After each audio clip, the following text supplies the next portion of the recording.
Jamey, magandang araw sa inyong lahat mga kakonfesyon. Ako si Jean, 25 gulang. Naniniwala ako na ang buhay ay parang gulong. Minsan nasa itaas, minsan nasa ilalim. Pero paano kung ang gulong na inaasahan mong magdadala sa iyo sa patutunguhan mo ay biglang sumabog sa gitna ng daan? Sabi nila, ang pamilyang huling takbuhan natin kapag gumuho ang mundo. Pero paano kung ang mismong taong itinuturing mong kapatid ay bulagi ng pag-ibig sa maling tao? Ngayon, ibabahagi ko ang aking kwento. Isang kwento ng sakripisyo, pagtataksil, at ang mahirap na proseso ng pagpapatawad. Dati, masasabi kong maayos ang buhay namin sa probinsya. Hindi kami mayaman, pero hindi rin naman kami salat. Tuwing umaga, gigising kami sa tunog ng mga manok at malamig na simoy ng hangin mula sa bukirin. Si Mama, abala sa paghahanda ng almusal, karaniwang tuyo o itlog at mainit na kanin.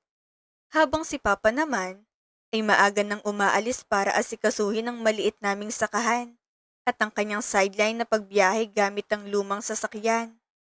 Simple lang buhay, pero ramdam mo ang saya.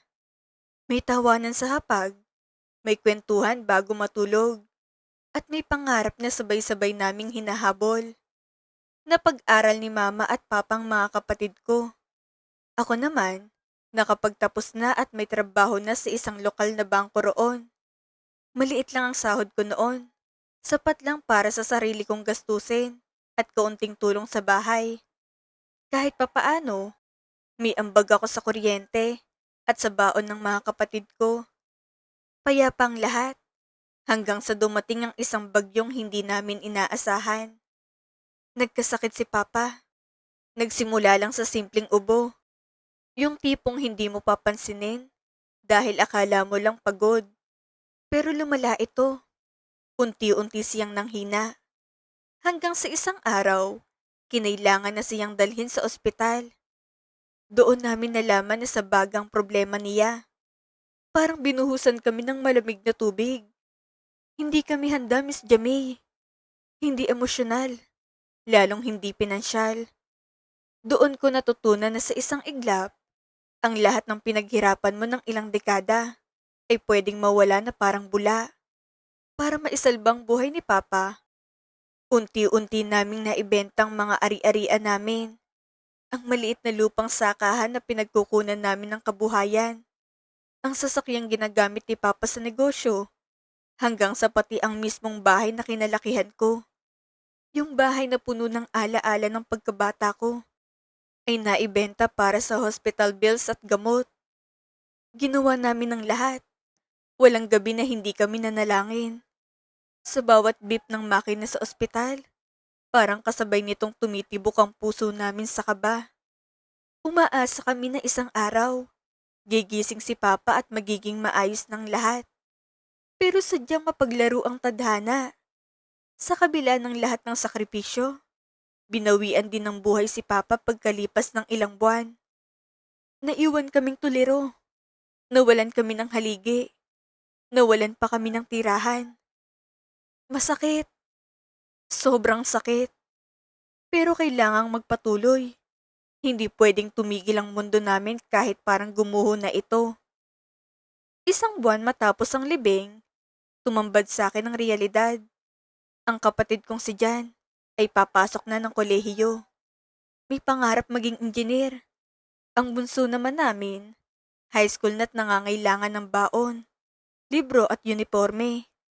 Si Mama ay may maliit na tindahan na lang na itinayo sa nirentahan naming maliit na espasyo. Isang sulok na halos hindi kasyang mga paninda. Pero hindi iyon sapat para sa pag-aaral ng mga kapatid ko at sa pang-araw-araw na bayarin. Doon ako nagdesisyon. Hindi na pwedeng maghintay. Ma, punta ako ng Manila ha. Mas malaki ang sahod doon para sa mga accountant na gaya ko. Ako nang bahala sa pag-aaral ng mga bata. Nung una, ayaw ni Mama. Kita ko sa mga mata niyang takot.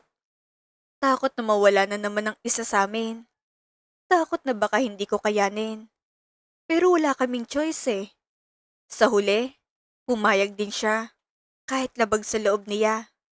Kinausap ni mamang pinsan kong si Ate Joy na nasa Manila na. Kababata ko si Ate Joy. Halos magkapatid ng turingan naming dalawa noon. Kaya kampante si mama na magiging maayos ako sa kanya. Matagal na kaming hindi nagkikita. Pero ang tiwala ay nandoon pa rin. Pagdating ko sa Manila, sinalubong ako ng init at ingay ng lungsod. Mga busina ng sasakyan, usok sa kalsada, at ang walang tigil na galaw ng mga tao. Ibang-iba sa tahimik na probinsya na nakasanayan ko. Pero laking pasalamat ko nang makita ko si Ate Joy. Niyakap niya ako ng mahigpit. Parang pinaparamdam na hindi ako nag-iisa. Magandang buhay niya rito. May sariling bahay. Hindi kalakihan, pero maayos at kumpleto. Malinis ang sala. May maliit na dining area. At isang kusinang puno ng gamit na hindi ko madalas makita sa probinsya. Doon ko nakilalang kinakasama niya. Si Kuya Marlon. Si Kuya Marlon ay isang computer engineer. Sa unang tingin, mukha siyang kagalang-galang. Malinis manamit, maayos magsalita, at may kumpiyansa sa sarili. Matalino, malaki ang sahod, at maasikaso sa bahay. Madalas ko siyang makitang tumutulong sa pagluluto o nag-aayos ng mga sirang gamit. Sa unang mga araw ko roon, sinabi ko sa sarili ko na swerte si Ate Joy sa kanya. Sabi ko sa kanila, Ate Joy, Kuya Marlon, mag-aambag po ako rito sa bahay para sa kuryente at pagkain na. Pero tinanggihan nila ako. Jean, pinsan ka ni Joy. Ituring mo kaming pamilya. Itabi mo na lang pera mo para sa pamilya mo sa probinsya. Sabi ni Kuya Marlon habang nakangiti. Yung ngiti niya, maaliwalas sa unang tingin. Yung tipong mapagkakatiwalaan mo. Bahagya pa siyang tumapik sa balikat ko. Parang pinaparamdam na tanggap ako sa bahay nila. Si Ate Joy naman, ngumiti rin at tumango. Tila sang-ayon sa sinabi ng kinakasama niya. Sa sandaling iyon, nakaramdam ako ng ginhawa. Parang nabawasan ng bigat ng responsibilidad na pasan ko. Laking pasalamat ko noon. Sabi ko sa sarili ko, ang swerte ko dahil may ganito akong mga kamag-anak. Nakahanap agad ako ng trabaho sa isang malaking bangko sa Makati. Araw-araw, gigising ako ng maaga. Sasakay sa siksikang bus o MRT. Makikipagsabayan sa agos ng mga empleyado sa lungsod. Bilang isang accountant, di hamak na mas malaki ang sahod ko rito kumpara sa probinsya. Kahit pagod sa overtime, sulit naman dahil alam kong may napupuntahan ang hirap ko. Sinimulan ko nang magpadala kay mama para sa tuition ng mga kapatid ko. Tuwing sweldo, una kong iniisip kung magkanong ipapadala. Pang tuition ni Jan, pangbaon ng bunso, at pandagdag sa puhunan ni mama sa tindahan. Kapag nakakatanggap ako ng mensahe mula sa kanila, Salamat ate, nakabayad na ako ng tuition. Parang nawawalang lahat ng pagod ko. Parang paakyat na uli ang buhay ko. Pero sa likod ng magandang ngiti at marangyang bahay, may madilim palang sikretong nagtatago. Habang tumatagal ang pananatili ko sa bahay ni na Ate Joy, nagsimula akong makaramdam ng pagkailang. Sa umpisa, hindi ko pinapansin. Iniisip ko na baka naninibago lang ako sa bagong environment. Pero may mga pagkakataong nahuhuli ko si Kuya Marlon na nakatitig sa akin kapag wala si Ate Joy. Yung titig na hindi normal. Hindi iyon tingin ng isang kuya o ng isang taong may respeto. Ibang klase ang lagkit ng mga mata niya. Parang may binabasa siyang hindi dapat. Minsan, habang naglalakad ako sa makitid na hallway papunta sa kwarto ko, bigla siyang dadaan sa harap ko kahit maluwag naman ang espasyo. Sinasadya niyang dumikit. Yung braso niya nasasayad sa akin. O kaya'y hahawi siya na parang hindi niya napansin na nandoon ako. Napapaatras ako sa gulat. Pero tatawa lang siya ng mahina. Parang wala lang nangyari. Iniisip ko lang noon, Jean, Baka praning ka lang. Masyado mo lang binibigyan ng mali siya. Ayoko ring mag-isip ng masama tungkol sa taong tumulong sa akin. Pero hindi nagtagal. Naging hayagan ng kanyang pambabastos. Isang gabi, pagod ako galing sa overtime sa bangko.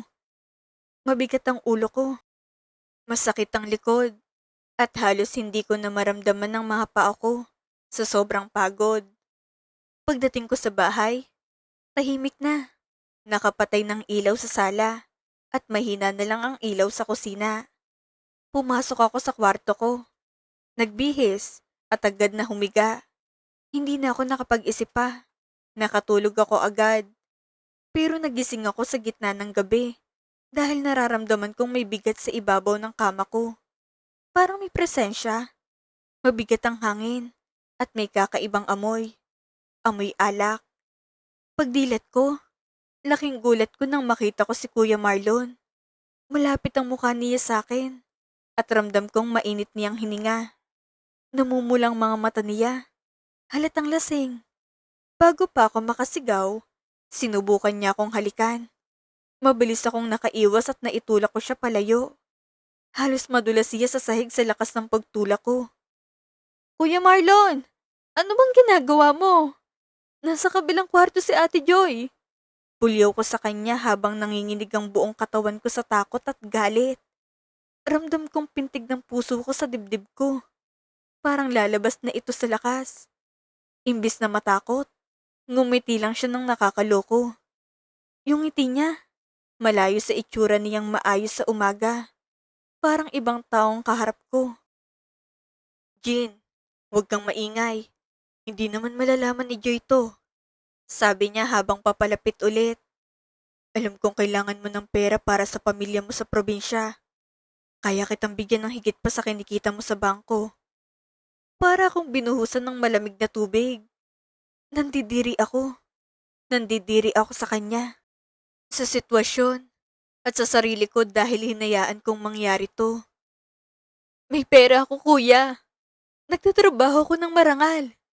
Hindi ko kailangan ng pera mo't hinding-hindi ko ipagpapalit ang dangal ko at ang tiwala ni Ate Joy para sa kahit anong halaga. Sigaw ko. Halos maiyak na. Sa wakas, umatras siya. Siguro nakita niya sa mga mata ko na hindi ako papayag. Pinalayas ko siya sa kwarto ko at agad kong sinarado ang pinto. Nanginginig ang mga kamay ko habang inilalako ito. Halos hindi ako nakatulog ng gabing yun.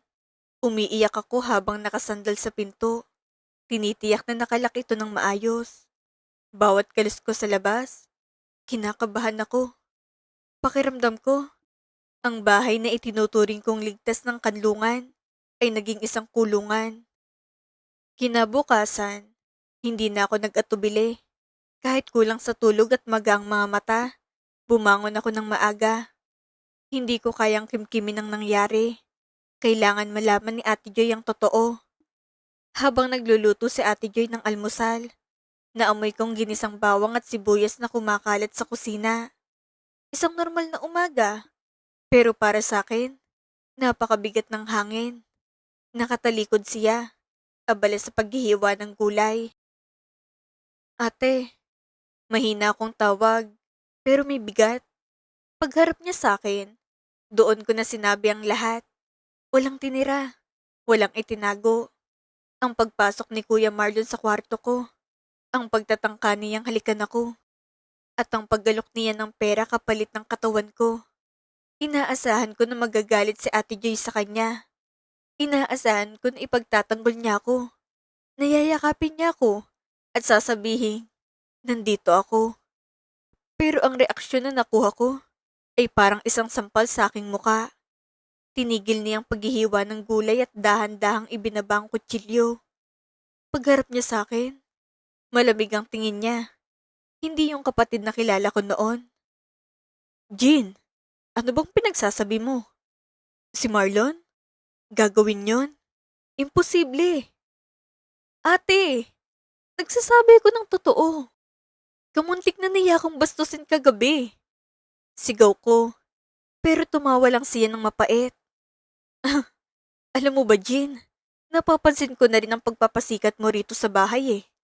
Simula nung dumating ka, parang lagi mong inaakit ang asawa ko. Eh, baka ikaw ang gumagawa ng kwento para sirain kami. O baka naman ikaw ang pumasok sa kwarto niya. Yung tawa niya, hindi masaya, mapait at puno ng pagdududa. Parang bawat salita niya ay patalim na unti-unting bumaon sa dibdib ko.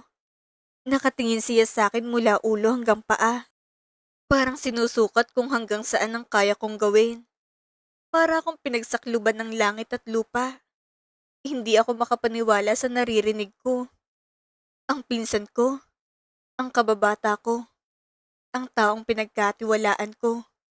Siya ang unang kumustyon sa dangal ko. Sa isang iglap, naburang lahat ng alaala ng pagtutulungan at pagmamahalan namin noon. Pinalitan iyon ng malamig at mapanirang mga salita. Hindi ko na pinatapos ang usapan. Hindi ko na hinintay na paalisin nila ako. Ramdam ko na kahit isang segundo pa akong manatili roon. Lalo lang akong masasaktan. Pumasok ako sa kwarto. Mabilis na nag-impake ng mga gamit ko habang umiiyak. Nanginginig ang mga kamay ko habang isinasalansan kong mga damit ko sa bag. Yung mga simpleng gamit ko. Damit, sapatos, at ilang dokumento. Lahat iyon parang naging simbolo ng pagkawasak ng tiwala ko. Paminsan-minsan, napapahinto ako dahil hindi ko na makita ng maayos ang ginagawa ko sa dami ng luha. Habang naglalakad ako palabas ng pintong yon, ramdam kong tingin ni Ate Joy na puno ng pandidiri. Hindi niya ako pinigilan. Hindi niya ako tinawag. Para bang isa na akong estranghero sa bahay na minsan kong tinawag na tahanan. Masakit. Mas masakit pa ito kaysa sa hirap ng pagtatrabaho. Kaysa sa lahat ng pagod na tiniis ko para sa pamilya ko. Nag-check-in muna ako sa isang murang hotel malapit sa trabaho ko. Maliit lang ang kwarto. May isang kama, maliit na mesa, at isang bintanang tanawang masikip na eskinita. Doon ako umupo sa gilid ng kama. Tulala, hindi ko alam kung saan ako pupunta o paano ako magsisimula ulit. Pero alam ko sa sarili ko na hindi na ako pwedeng bumalik doon. Buti na lang, may isang katrabaho ako, si Joey, na nakapansin sa matinding lungkot ko. Sa opisina, hindi ko na itago ang pamumugto ng mga mata ko at ang pagiging tahimik ko. Jean, okay ka lang ba? Tanong niya isang hapon habang nasa pantry kami. Nang ikwento kong nangyari, hindi ang buong detalye ng pambabastos, kundi ang tungkol sa biglaang paghahanap ko ng tirahan. Nakita ko ang pag-aalala sa mukha niya. Hindi siya nagtanong ng sobra, hindi siya nang himasok, pero tumulong siya. May alam siyang bakanting apartment na malapit din sa opisina namin. Mabilis akong nakalipat. Maliit lang apartment, isang kwarto, maliit na kusina, at banyo. Pero sa akin, sapat na yon. Doon, wala akong kailangang katakutan. Doon, hawak ko ang sarili kong espasyo at dignidad. Sa loob ng 2 buwan, unti-unti kong binuo ang sarili ko. Hindi madali. May mga gabing umiiyak pa rin ako bago matulog. May mga araw na bigla ko nalang maaalalang nangyari at parang mabibigatan ulit ang dibdib ko. Pero sa bawat araw na lumilipas, mas nagiging matatag ako. Naging maayos ang trabaho ko sa bangko.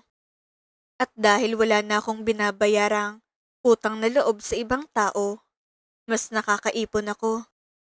Mas nakakapagpadala ako sa pamilya ko. Unti-unti, tinupad ko ang pangako ko kay mama. Ma, dito na kayo sa Manila. May nakuha na akong apartment. Ako nang bahala sa lahat. Pwede kang magtinda rito sa harap. Maraming tao. Nang lumuwas si mama at ang mga kapatid ko, dala-dala nilang iilang gamit at ang pag-asang magsisimula ulit kami. Nang makita ko silang bumaba sa sasakyan at yakapin ako, doon ko lang naramdaman na kumpleto na ulit ako. Ang dating bigat sa dibdib ko, unti-unting napalitan ng kapayapaan. Hindi ko na inisip si Ate Joy. Pinutol kong komunikasyon sa kanya. Hindi ako galit sa paraang maingay. Pero mas pinili kong manahimik at lumayo. Gusto ko na lang kalimutan na may pinsan akong mas pinili ang lalaki kaysa sa sarili niyang dugo. Isang gabi, habang nag-aayos kami ng hapunan ni Mama, naglalagay ako ng plato habang siya naman ay nagluluto. May kumatok sa pinto. Mahina lang pero sunod-sunod. Pagbukas ko, laking gulat ko nang makitang isang babaeng halos hindi ko makilala. Magulo ang buhok, mugto ang mga mata, at basang-basa ng luha ang muka. Nanginginig ang labi niya, at halos hindi siya makatayo ng maayos. Si Ate Joy, hindi siya nakapagsalita. Bigla niya akong niyakap at humagulgol siya sa balikat ko. Yung iyak niya, hindi simpleng pagluha. Iyak iyon ng isang taong durog na durog. Jean, patawarin mo ko. Patawarin mo ko, Jean. Pinatuloy ko siya. Dahan-dahan ko siyang pinaupo sa sopa. Binigyan ng tubig at hinayaang kumalma. Tahimik lang kami ni Mama. Pinagmamasdan siya habang sinusubukang buuin ang sarili. Doon niya ikinuwento ang lahat. Tama ako noon. Hindi lang pala akong naging biktima ni Marlon. Nahuli niya si Marlon na may ibang babaeng ipinapasok sa mismong bahay nila. Sa bahay na pinagsaluhan nila. At hindi lang yun ang unang beses. Matagal na palang nagbubulag-bulagan si Ate Joy dahil takot siyang mawala ang komportableng buhay na ibinibigay ng lalaking yun. Naniwala ako sa kanya, Jean. Akala ko, mali ka lang.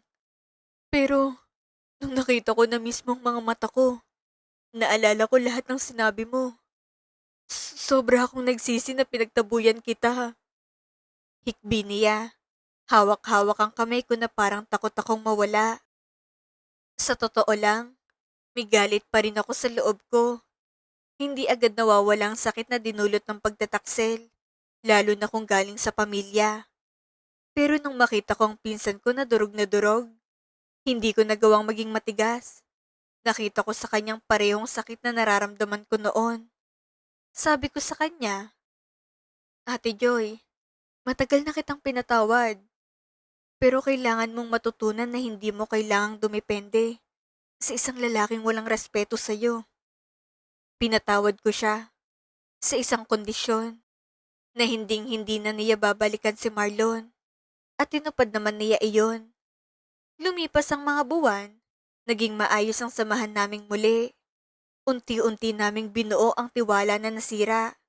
Madalas na siyang pumupunta sa bahay namin para makasama kami ni Mama.